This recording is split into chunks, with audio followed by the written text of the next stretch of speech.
Karibu tena mpendwa mtazamaji na msikilizaji katika kipindi hiki cha mwongozo wa kujifunza Biblia. Mimi jina langu ni Fanuel Tanda, karibu tuweze kuwa sote. Na tunaanza robo mpya kabisa, hii ni robo ya pili ya mwaka 2026 ambapo katika robo yote hii tutajifunza kuhusiana na kukua katika uhusiano na Mungu. Kama unavyoona hapa kwenye mwongozo wa kukua katika uhusiano na Mungu. Mimi ni Fanuel Tanda, lakini nitakuwa naye mchungaji Robert Tuvako pamoja naye mchungaji James Didas katika somo la siku ya leo, na ni somo la kwanza kabisa katika robo hii ya pili. Na tunapoanza, pendwa msikilizaji, mwongozo wetu huu wa kujifunza Biblia, ni kuombe mchungaji Robert Tuvako uweze kutupatia ombi la ufunguzi. Karibu sana mchungaji Robert Tuvako.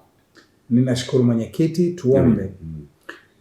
Baba yetu, Mungu mkuu, muumba wetu, mtakatifu, mtakatifu, mtakatifu sana. Tunakutukuza, tunakuhimidi, tunakuabudu kwa sababu wewe peke yake unastahili. Asante kwa fursa hii ya kuiona robo nyingine katika mfululizo wa vipindi vya kujifunza neno lako. Na hapa tunapoingia katika robo hii ya pili, tunakushukuru kwamba umekusudia tukue katika wewe.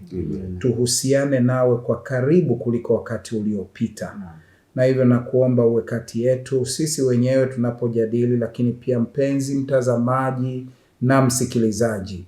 Katika jina la Bwana wetu Yesu, amina. Amen. Asante sana mchungaji Tuvako. Mchungaji Didas pamoja na mchungaji Tuvako wanatoka katika nyumba ya uchapishaji ya Ufunuo UPH katika idara ya uhariri. Niwakaribishe tena, karibuni sana. Amina. Mchungaji Didas, karibu. Japo kwa ufupi, nini hasa ambacho tutakiangazia katika robo ya pili ya mwaka 2026? Tumekwisha kuianza sasa. Karibu sana mchungaji Didas. Asante sana mwenyekiti. Kama ambavyo umekwisha kutambulisha, ndio robo ya pili ya mwaka 2026 inasema kukua katika uhusiano na Mungu. Haidhuru kwamba mtu amekulia katika mazingira gani, iwe ni ya kidini au sio mtu wa kidini, iwe ni mtu uliyesoma Biblia sana, hata mbobevu wa teolojia, uwe au ni mlei tu, mtu wa aina yeyote, mada inayoweza kuwa muhimu sana kwetu kujifunza sio mada nyingine, lakini ni mada inayohusu jinsi tunavyokuwa katika uhusiano wenye maana pamoja na Mungu. Amina. Hiyo ndiyo mada ya muhimu sana.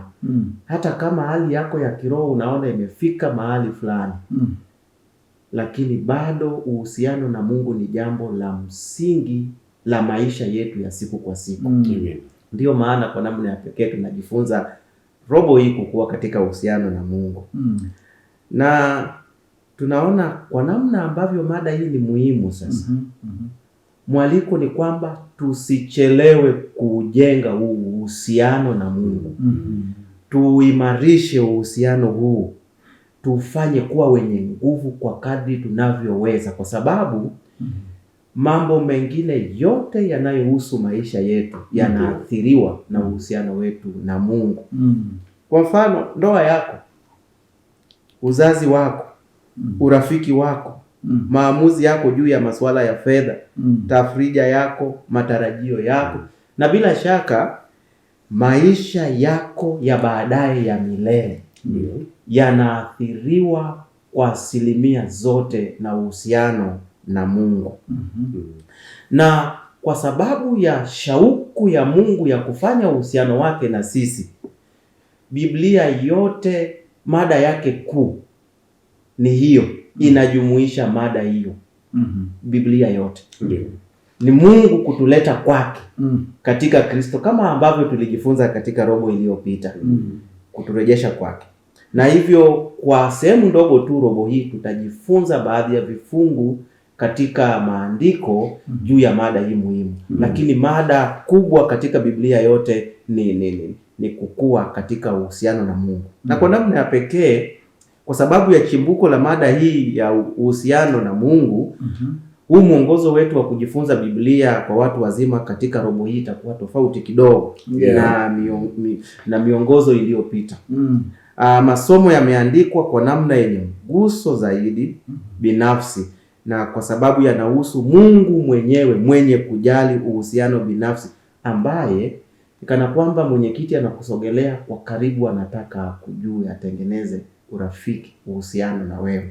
Kwa hiyo tutajifunza kwa namna ya pekee sana. Mguso wa masomo haya utakukaribia zaidi, sababu yanahusu uhusiano na Mungu.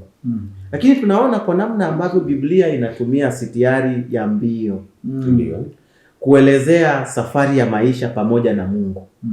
Safari ambayo kwa uzuri Pastor Tuvako ina ahadi ya thawabu ya taji isiyoharibika kabisa, ile taji tutakayoipata mwisho wa mbio kule.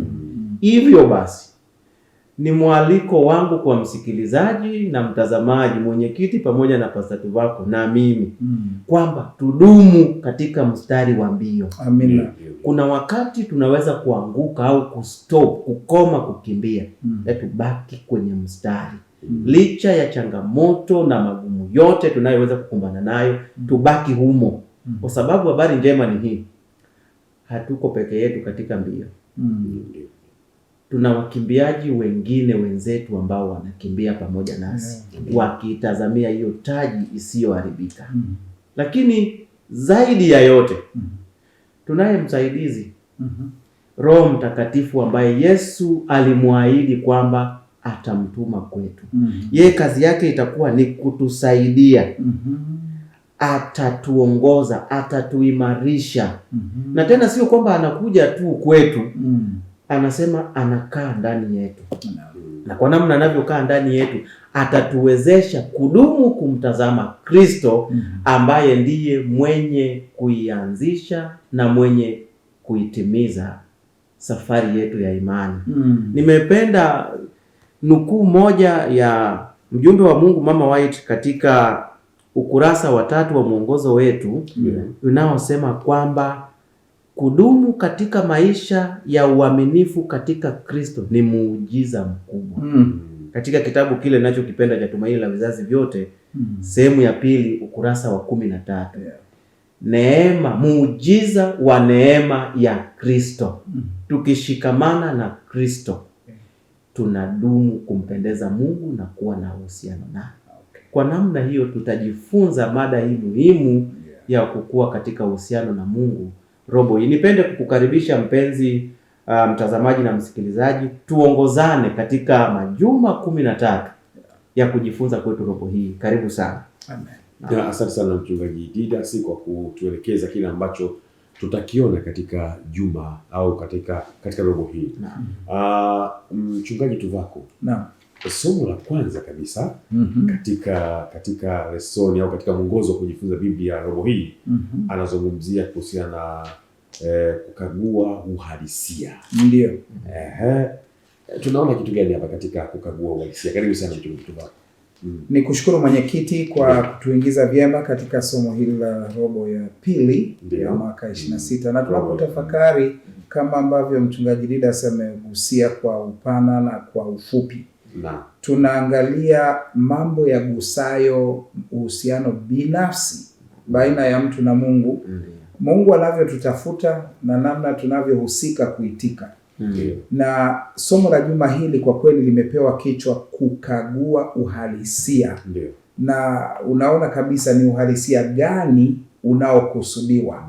Utaona mara nyingi katika maudhui ya masomo yetu ya robo hii yatakuwa na maswali mengi zaidi kuliko maelezo. Maswali yanayotuita kujitathmini, maswali yanayotuita kuwaza, kutafakari.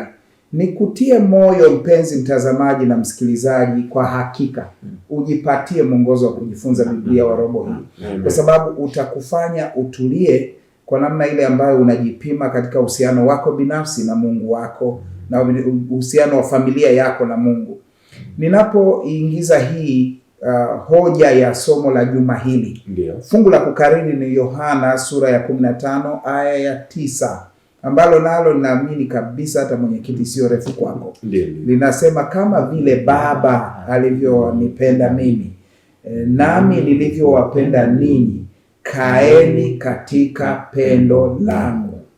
Yaani Baba alinipenda na mimi ninawapenda, kaeni sasa. Kaeni katika hilo pendo ambalo limeshirikisha nafsi za Mungu ambazo ndio tabia yake. Sasa juma hili tunaangalia haya. Tunaangalia uhusiano, tunatafakari uhusiano baina yetu na Mungu, kwamba ukoje. Sio swala tu la kusema Mungu ananipenda, ninapaswa kuitika. Ni maswali ya kujihoji. Sasa nina uhusiano gani na yeye? Inawezekana ukawa ni wavuguvugu. Na hivyo utaelezwa kwa undani kama ambavyo ujumbe wa Laodikia utakavyouweka vizuri. Tutaona pia jinsi ambavyo kwa hakika malaika wanatushangaa. Wanatushangaa kwa namna gani, jinsi ambavyo tunashindwa, tunaifanya hatua ya kuishi kana kwamba sio muhimu kumwabudu Bwana na kudumu hapo. Wanatushangaa kwa sababu wanaona tunavyoingia kwenye hasara ya kutodumu katika kumwabudu Mwokozi na mkombozi wetu. Hivyo juma hili tutaongozwa kutafakari mambo ya msingi, hususan yanayotokea kwenye kipindi cha 7 cha kanisa la Mungu ambacho kinaitwa kanisa la 7 la Laodikia. Wito kwako, wito kwangu, kutafakari hali yetu ya uhusiano na Mungu wetu. Asante sana mchungaji Tuvako katika kuangalia, kukagua uhalisia. Nirejee tena kwako mchungaji Didas. Kulingana na kile kitabu cha Ufunuo 3 na ule mstari wa 14 pale mpaka 17, tunaona hali ya kanisa la Laodikia. Laodikia hii ikoje? Lakini pia mwaliko wa kununua, tunapata pale mwaliko wa kununua. Huo ni mwaliko kama utakavyoisoma hapo. Unatuhusuje hata katika zama, katika kipindi hiki leo hii? Karibu sana mchungaji Didas. Asante mwenyekiti. Nisome pamoja na mpenzi msikilizaji na mtazamaji katika kitabu cha Ufunuo wa Yohana sura ya 3 na aya 14 hadi 17. Nasema, na kwa malaika wa kanisa lililoko Laodikia andika, haya ndiyo anenayo yeye aliye Amina, shahidi aliye mwaminifu na wa kweli, mwanzo wa kuumba kwa Mungu. Na yajua matendo yako, ya kuwa huu baridi wala huu moto. Ingekuwa heri kama ungekuwa baridi au moto. Basi kwa sababu una uvuguvugu, wala huu baridi wala huu moto, nitakutapika utoke katika kinywa changu. Kwa kuwa wasema, mimi ni tajiri, nimejitajirisha, wala sina haja ya kitu, nawe hujui ya kuwa wewe mnyonge na mwenye mashaka na maskini na kipofu na uchi. Mwenyekiti, ninaposoma ujumbe wa Yesu kwa Laodikia, nimesoma mafungu kadhaa tu hapo, lakini ukienda ukisoma mafungu mengine tutakayosoma baadaye, utagundua kwamba Yesu anapotoa ujumbe wake anauanza kana kwamba anashughulika na kanisa zima, lakini mwishoni anashuka kwenye levo ya mshiriki mmoja mmoja, mtu mmoja mmoja. Kile tunachojifunza kukua mtu binafsi katika uhusiano na Mungu. Na katika ukurasa wa 5 wa mwongozo wetu, kama Pastor Tuvako alivyosisitiza kwamba tutakutana na maswali ya kuchokoza fikra zetu tutafakari. Mwandishi anachokoza fikra zetu kuwaza, mwenyekiti, Pastor Tuvako, mpenzi mtazamaji na msikilizaji, pamoja na mimi, kama Yesu angenikabili leo na akaja na tathmini yake juu ya Ukristo wangu, juu ya uhusiano wangu na Mungu, Yesu angetoa tathmini gani? huenda angesema kwamba ni imara, au pengine nimeimarika kidogo kulinganisha na zamani, sasa hivi nimepiga hatua. Huenda Yesu angesema hivyo. Yesu angeenda zaidi. Mwenyekiti angekuja kanisani kwako, kanisa lako mahalia, angekuja na tathmini kwamba kanisa letu mahalia linafanyaje katika uhusiano na Mungu. Yesu angetoa tathmini gani juu ya watu wake wanaoishi katika kipindi hiki cha mwisho? Na kwa hakika Yesu ametoa tathmini, reality check. Amekagua uhalisia wetu, ambao kwa kweli ujumbe kwa Laodikia unaonesha kwamba Laodikia anajipa matumaini ya uongo. Amejidanganya na kuridhika na kujipa sifa ambazo kimsingi hana kabisa. Hapo tunakwenda kwenye uhalisia. Na Yesu anapokuja kujitambulisha kwa Laodikia, unaona anavyojitambulisha. Anasema yeye ni shahidi aliye mwaminifu na wa kweli, mwanzo wa kuumba kwa Mungu. Nataka nipindue hizi sentensi, nianze na hiyo mwanzo wa kuumba kwa Mungu, ili tuone kwamba tathmini ya Yesu kwako na kwangu na kwa kanisa ni hakika, kwa sababu tulijifunza robo iliyopita katika kitabu cha Wakolosai 1:15 hadi 20 iliyotupa majina ya Yesu, sifa zinazomfanya Yesu kuwa mkuu katika vitu vyote. Mfano wa Mungu asiyeonekana, mzaliwa wa kwanza kwa viumbe wote, yeye aliye kichwa cha mwili, na akasema yeye ni mwanzo. Na hapa tunamwona akijitambulisha tena kwamba yeye ni mwanzo wa kuumba kwa Mungu. Kwa maana kwamba kama tulivyojifunza Yesu kuwa ni mkuu na muumbaji, anapokuja kwa Laodikia haji kama mkuu kwa kati ya walioumbwa, yeye ni muumbaji.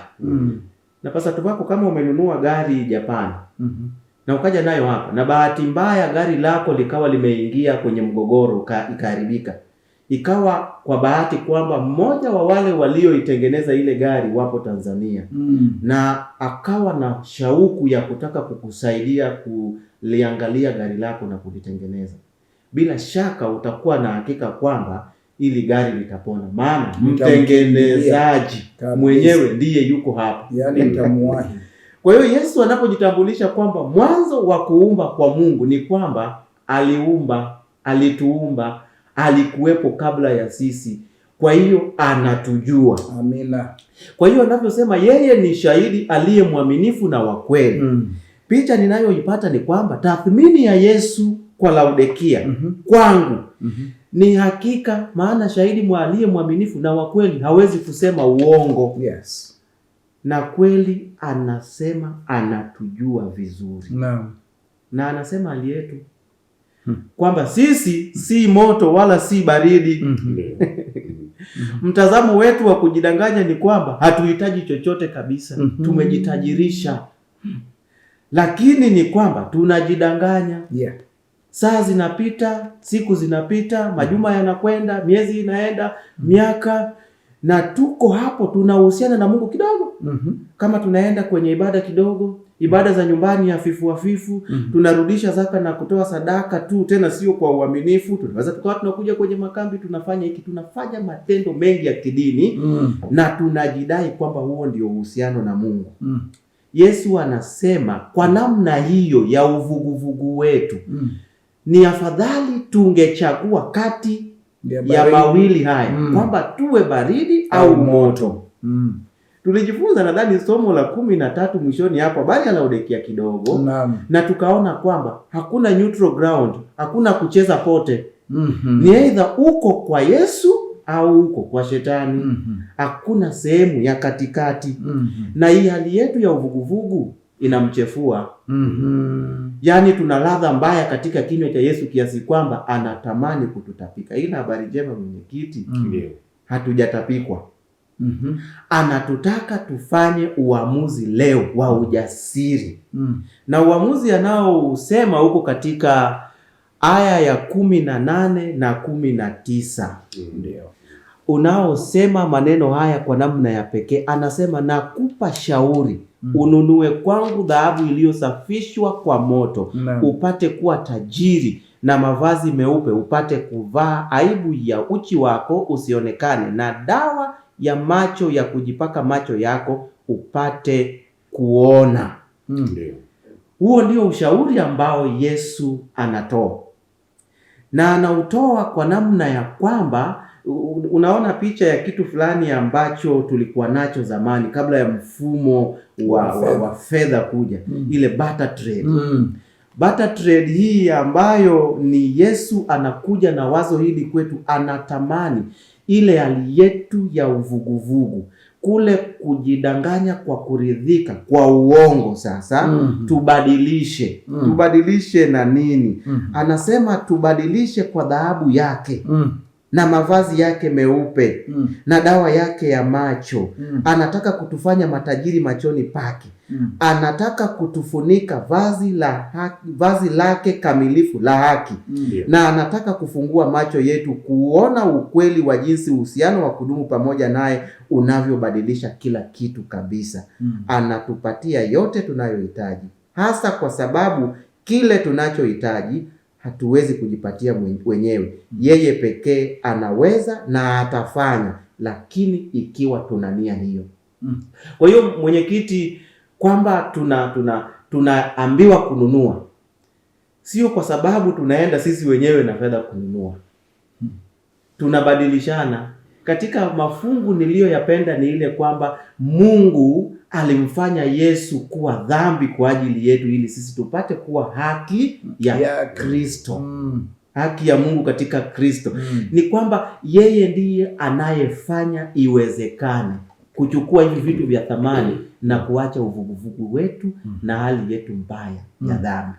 Kwa hiyo kununua ni Yesu mwenyewe kutupatia, ila anahitaji nia yetu ya kukiendea hicho anachotaka, tubadilishane na hali yetu mbaya ya uvuguvugu. Naam. Asante sana mchungaji Didas. Nirejea tena kwako mchungaji Tuvako. Kuna lugha ambayo imetumika katika kile kitabu cha Ufunuo 3 na ule mstari wa 20. Inadhihirisha nini juu ya uhusiano uliopo kati ya Bwana Yesu na sisi? Unajua tunajifunza leo mahusiano. Karibu sana mchungaji Tuvako. Naam, nashukuru sana mwenyekiti. Unajua ni kukua katika uhusiano na Mungu, na hivyo hilo limekaa sawa sana. Mchungaji Didas ameongelea vizuri juu ya biashara hii ambayo si ya kawaida. Unawezaje kufanya biashara hata kama ni barter trade? Wewe unampa kitu kibaya, wewe unachukua kizuri. Yaani haiko fair. Katika mazingira ya kibinadamu si sawa, si haki. Lakini hiyo ndio upendo Mungu alionao kwetu. Na ninapojibu swali uliloliuliza, nianzie kwenye kusoma kwanza zile aya. Kwa muktadha huo niunge pale alipokomea Pastor Didas. Aya ya 19 ya Ufunuo sura ya 3. Na nimpendekezee mpenzi mtazamaji na msikilizaji ya kwamba tunapozungumzia juu ya makanisa 7, yani hizi niseme sehemu 7 za kanisa la Mungu, yani vipindi 7, tunazungumzia Ufunuo sura ya 2 na ya 3. Hivyo tunaenda hapo. Lakini tupo kwenye hili la 7 kana kwamba ndipo tunaanzia, lakini ndilo kilele. Lakini kwa nini ni muhimu kwetu leo? Ndicho kipindi chetu. Katika unabii wote tutakapochukua muda kuliangalia kwa kina, tutakuta kwamba hili kanisa liitwalo Laodikia ndio wakati tuliomo kwao. Sasa ninapoangalia aya 19 na 20, anasema wote ni wapendao mimi na wakemea na kuwarudi, basi uwe na bidii ukatubu. Tazama, nasimama mlangoni na bisha. Mtu akiisikia sauti yangu na kufungua mlango, nitaingia kwake, nami nitakula pamoja naye na yeye pamoja nami. Kemea, tubu, pokea thawabu. Sasa ninapoliangalia swali uliloniuliza na majibu ya neno la Mungu yanavyoliweka hili sawa sawa juu ya uhusiano unaoonekana kati ya Kristo na sisi, ninaona mambo yafuatayo. Bidii. Pastor Lisa ameshazungumzia kidogo aya ya 19. Lakini nikianzia hapo ndipo napata picha ya aya ya 20. Ni upendo unaojenga huu uhusiano. Na huu upendo hauanzii kwetu. Tutauona kwa undani zaidi katika mtiririko wetu wa robo hii, hata jinsi huyu Yohana aliyeandika Ufunuo wa Yohana anavyosema kwenye zile nyaraka zake kwa Yohana, zile zinazoitwa Yohana wa kwanza, wa pili, wa tatu. Anarudia mara kwa mara kwamba Mungu ni upendo. Hivyo upendo huo unaanza na yeye. Alitupenda yeye kwanza, na hivyo sisi tunapenda kwa sababu yeye alitangulia kutupenda. Na hivyo ninapoangalia hii aya ya 19, anasema wote ni wapendao. Anasema ninapowapenda mimi ni kwamba, anasema wote ni wapendao. Unajua Yohana 3:16 anasema kila mtu amwaminie hapotei. Hivyo upendo huo haukuja kwa namna ya kubagua. Ni wote wanaokubali upendo huo. Hivyo wote ni wapendao. Anasema ninawakemea, ninawarudi. Kukemea tunajua ni kumkaripia mtu, ni kumwambia hili sio sahihi. Halafu kumwambia pia kwamba ni bora akafanya lililo sahihi. Na hivyo anasema ninawarudi. Kwa maana gani? Kuna kuruhusu matokeo ya kosa, au kuna namna fulani ya kuadhibu. Ni namna ya kufanya nidhamu. Ndiyo kurudi, kunidhamisha. Ni kufanya namna ya hatua zitakazofanya, kama ile ambayo nilipenda kueleza juu ya baba yangu alivyokuwa anatutendea vyema tukiwa wadogo. Anakuambia, unakuja mbio unasema nimekosa. Anakuambia nimesikia, nimeelewa, nami nimesamehe. Lakini uli usije ukasahau kuna ka vitamin K. Sawa, mchungaji Tuvako. Tunakwenda mapumziko mafupi. Endelea kubaki nasi mpendwa mtazamaji na msikilizaji. Tukirejea tena nitamkaribisha mchungaji Tuvako amalizie katika kipengele ambacho alikuwa akiendelea kukieleza hapo.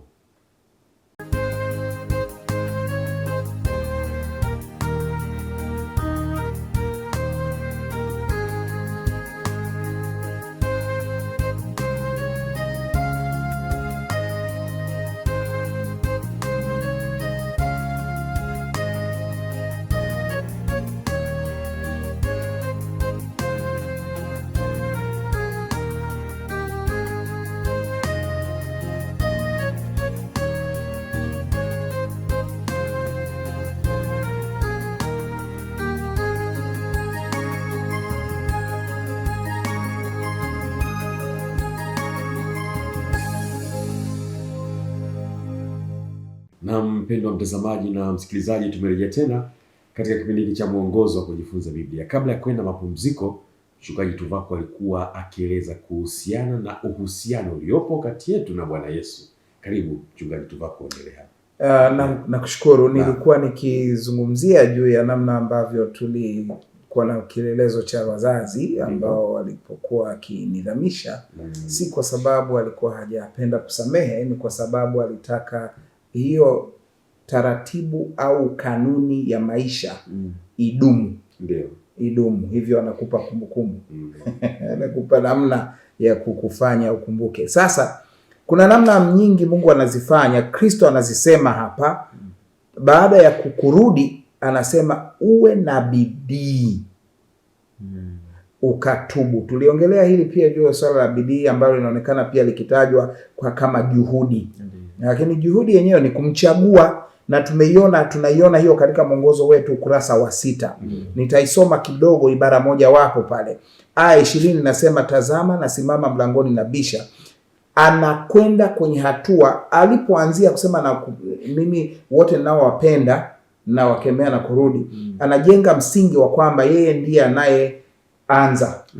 Uhusiano wake ndiye anayetafuta, ndiye anayefuata. Tutaliona hilo kwa undani zaidi. Lakini pia hapa anarudi anasema ukiwa na bidii na kutubu, ni kwamba unaitika tu kwa kile ambacho nimeshakianzisha katika moyo wako, anasema ninasimama mlangoni na bisha.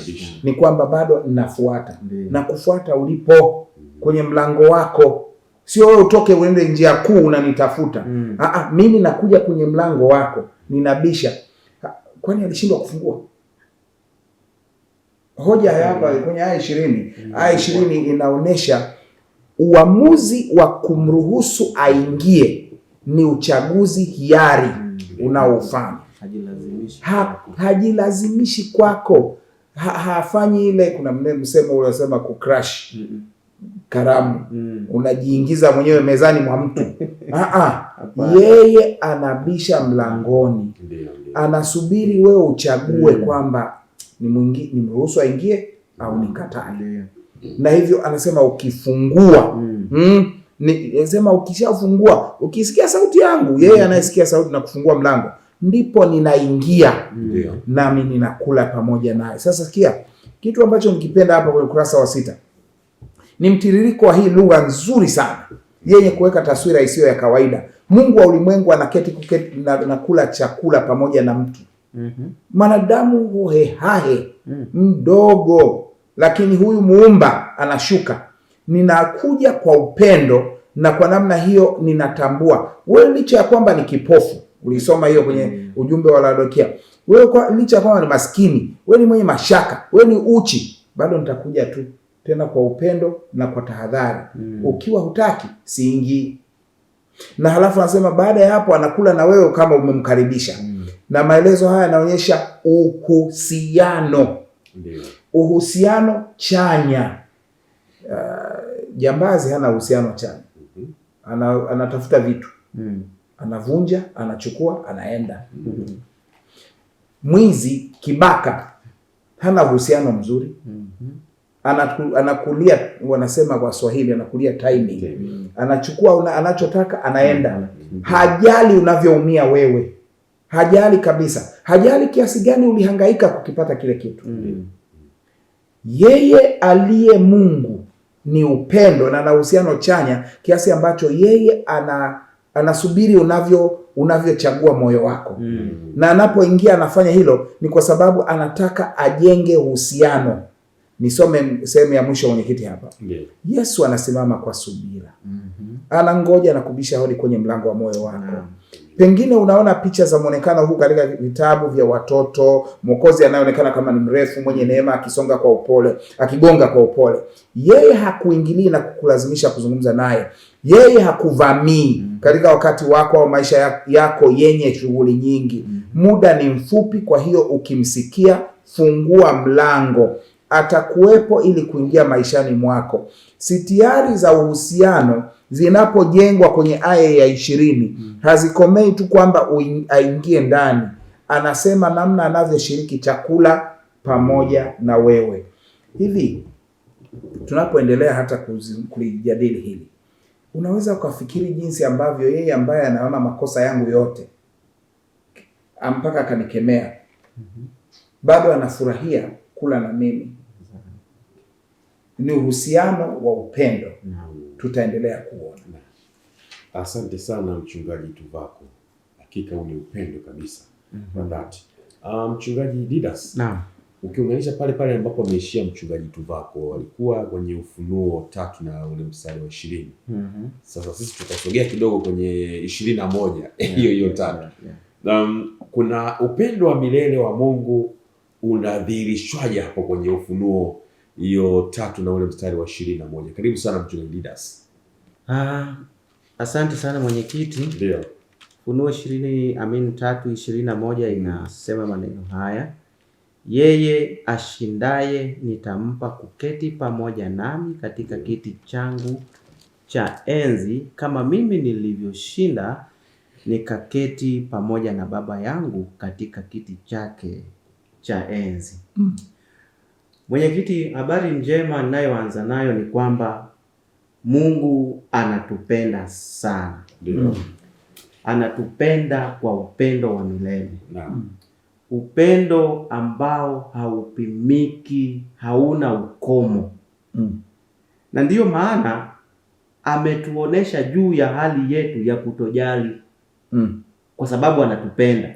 Haya marudi, kukemewa ni kwa sababu ya kile Pastor Tobacco alichokuwa anaelezea hata katika muktadha wa familia nyumbani. Baba anapokufinya, anapokuchapa, anataka ukae kwenye njia nzuri, uwe mtu mzuri. Wengine tulipitia bakora sana na mzazi anakuchapa na umeumia na unalia, na anakuambia anafanya hivyo kwa sababu anakusudi jema na wewe. Ndicho Mungu anachofanya. Anatuonesha juu ya hali yetu ya kutojali, na anatuambia kwamba tunapaswa kulishinda jambo hili. Lakini habari njema ni kwamba kushinda kwetu huku kunaambatana na ahadi ya thamani sana. Ahadi tamu ya kuketi pamoja na Yesu katika kiti chake cha enzi, kama yeye naye alivyoshinda akaketi na Baba katika kiti chake cha enzi. Kama tutashinda, na sio kwamba tunashinda wenyewe. Unajua habari njema ni kwamba yote ni kana kwamba tunaambiwa fanya hivi, lakini kimsingi anayefanya ni yeye. Yeye ndiye anayechukua hatua ya kwanza, na anatuwezesha kufanya hivyo, kudumu, kuendelea tena kwa neema yake tu tunadumu katika uhusiano naye.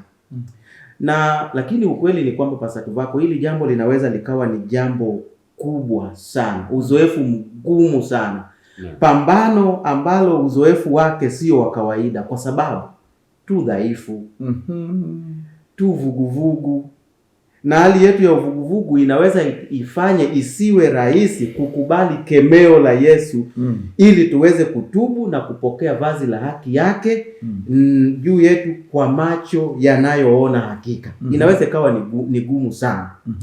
Lakini habari njema kwa mpenzi mtazamaji na msikilizaji ni hii. Yesu anaijua hali yako. Amina. Yesu anakujua na uvuguvugu wako, na anajihusisha na wewe kwa namna ya pekee sana. Si kwa sababu yeye kuna wakati aliwahi kuwa vuguvugu. Hapana, anasema yeye ashindaye. Kama mimi nilivyoshinda. Inatafsiri kwamba ukishikamana na Yesu, ushindi wa Yesu ni ushindi wako. Kwa kuwa Yesu alishinda, alikufa ili kutuokoa. Ameshinda dhambi na adhabu yake.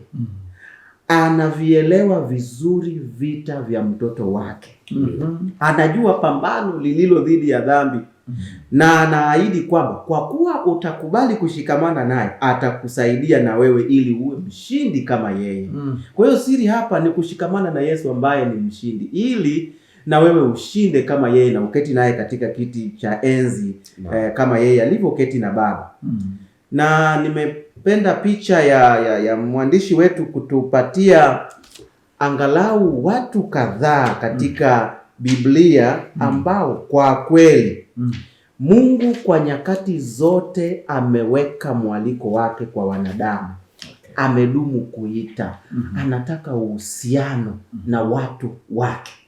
Kwa hiyo watu wameitika. Tumeona miitikio ya akina Nuhu, akina Ibrahimu, akina Henoko, hata Musa mwenyewe. Napenda tu nisome mafungu haya kwa namna ya kuyaelezea katika kile kitabu cha Mwanzo sura ya 2 na ile aya ya 7 na sura ya 3 aya ya 8 na hadi 10. Ninatoa tu maelezo, sitasoma mafungu haya kwa sababu ya muda.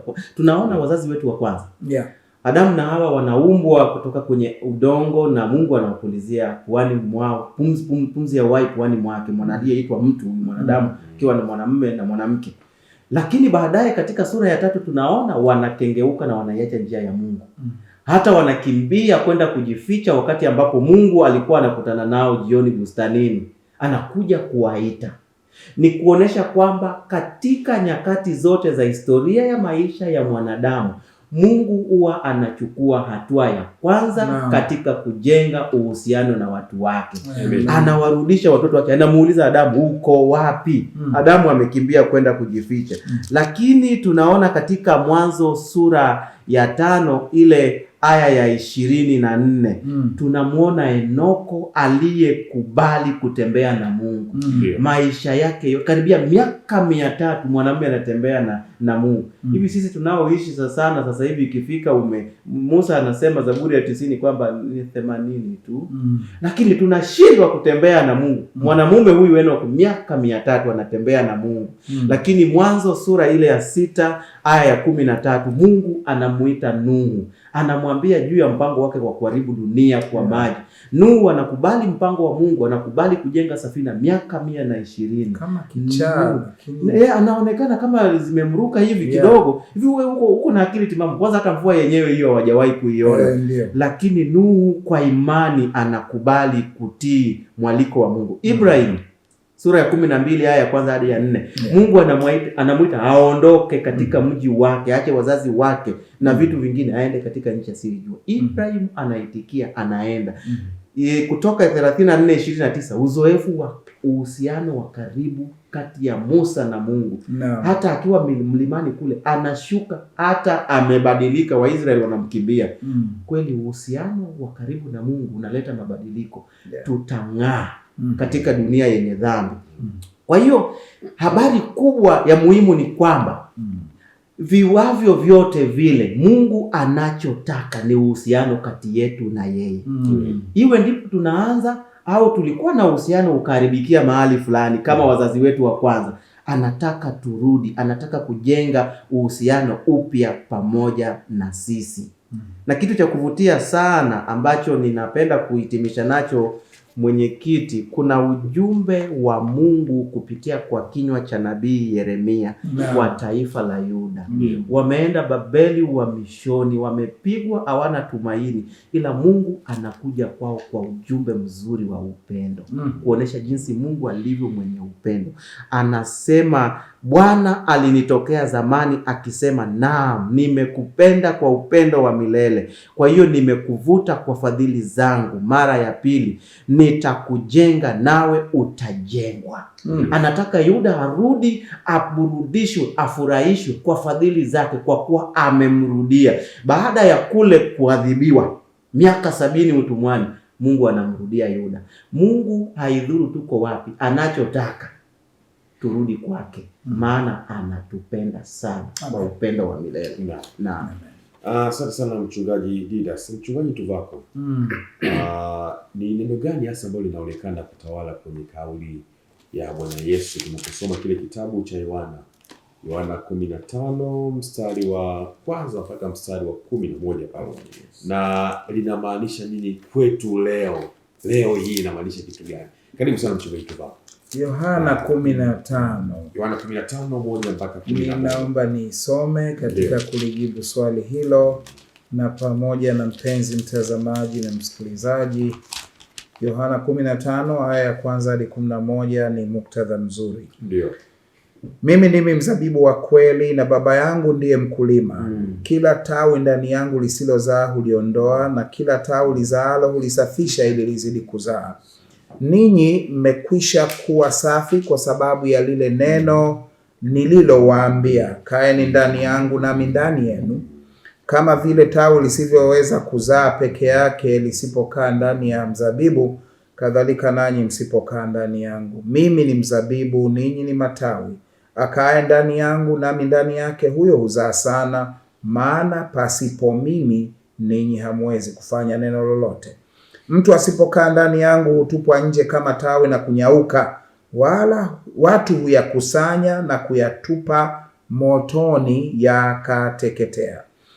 Ninyi mkikaa ndani yangu na maneno yangu yakikaa ndani yenu, ombeni mtakalo lote nanyi mtatendewa. Hivyo hutukuzwa Baba yangu kwa vile mzaavyo sana, nanyi mtakuwa wanafunzi wangu. Kama vile Baba alivyonipenda mimi, nami nilivyowapenda ninyi, na kaeni katika pendo langu. Mkizishika amri zangu, mtakaa katika pendo langu, kama vile mimi nilivyozishika amri za Baba yangu na kukaa katika pendo lake. Hayo nimewaambia ili furaha yangu iwe ndani yenu na furaha yenu itimizwe. Ndio. Kwa haraka, neno gani? Kaa. Naam. Kaa. Yaani hilo limetokea kila mahali, kaa.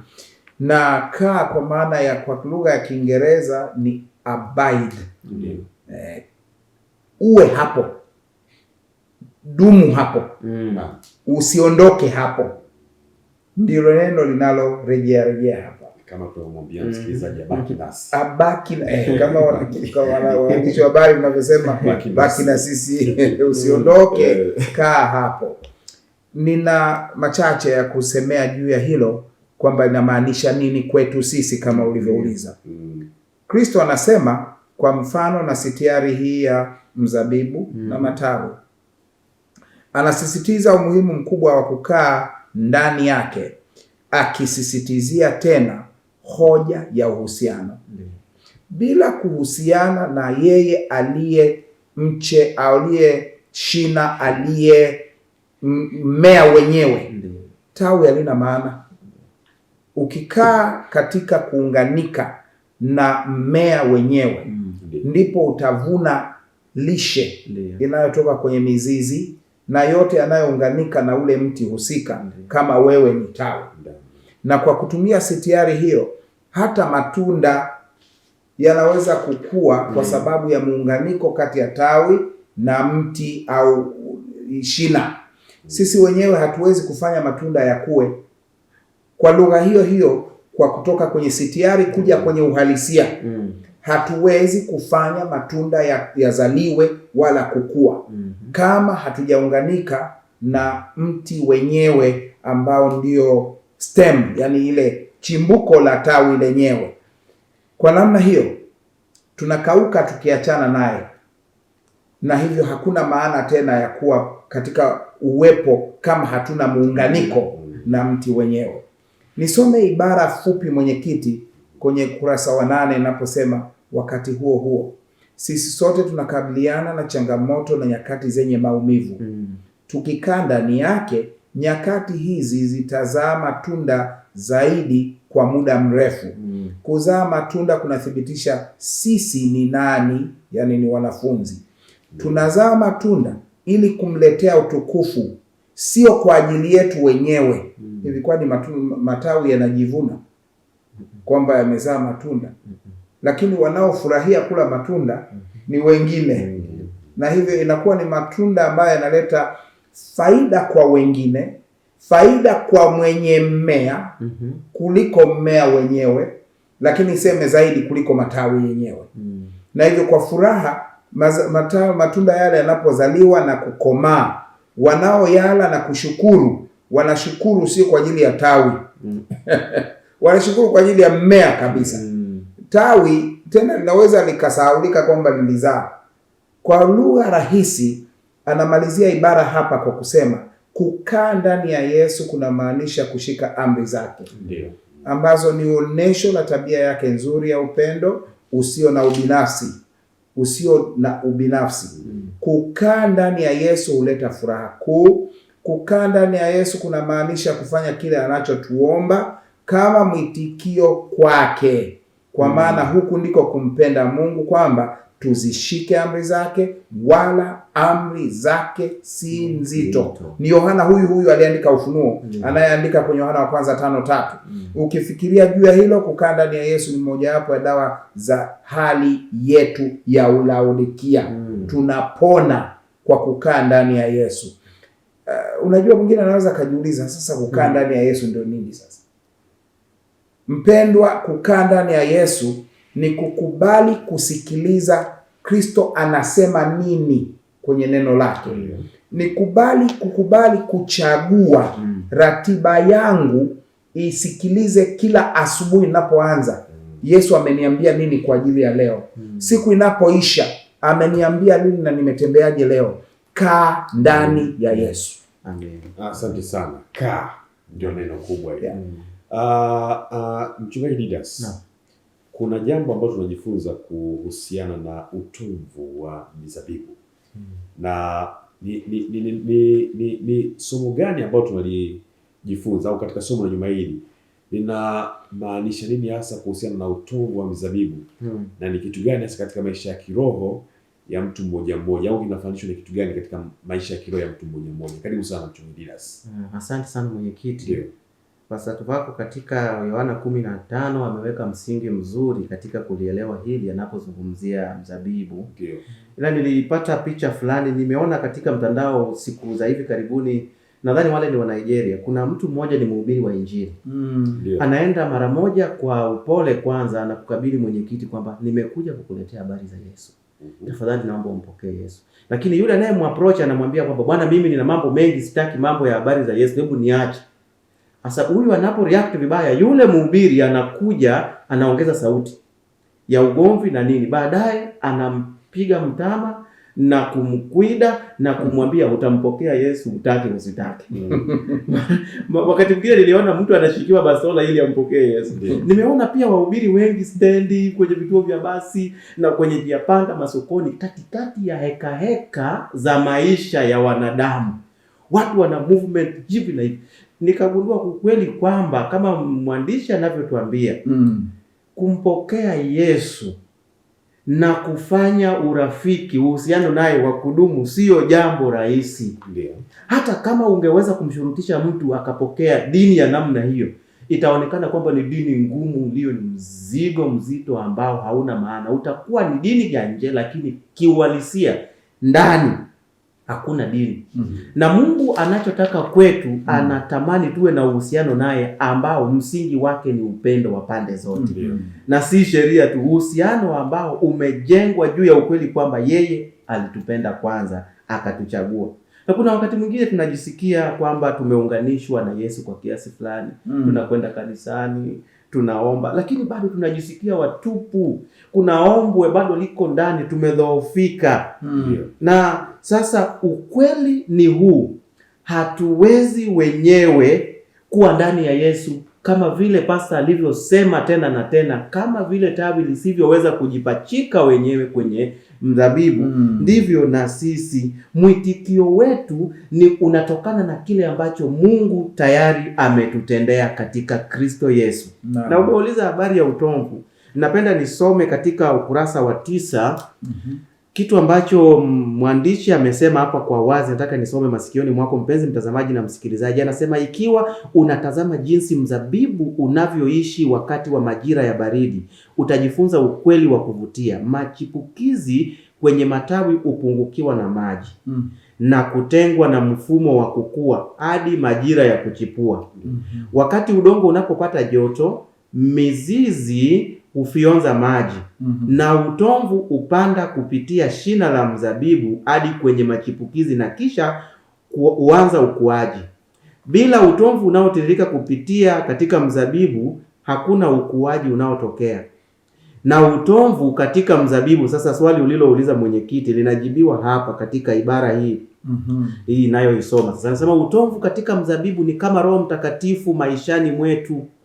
Tunaweza kuwa kama tawi lililokufa, lakini tunapochagua kutumia muda pamoja na Mungu, Roho Mtakatifu umiminika ndani yetu kama utomvu kutoka kwenye mizizi na kutuleta kwenye uzima ili tuanze kukua.